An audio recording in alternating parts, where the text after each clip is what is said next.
লিচুর ফল ভালো হবে বলে জানিয়েছেন কৃষক। কৃষক আরও জানিয়েছেন যে এবারের ফসল বিক্রি করে নাকি তারা অনেক লাভবান হবে।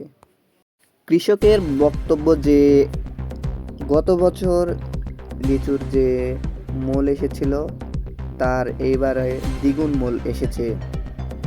তার থেকে কৃষক আশা করে যে তার চেয়ে কিছুটা পরিমাণ হলে বেশি ফল আশা করে।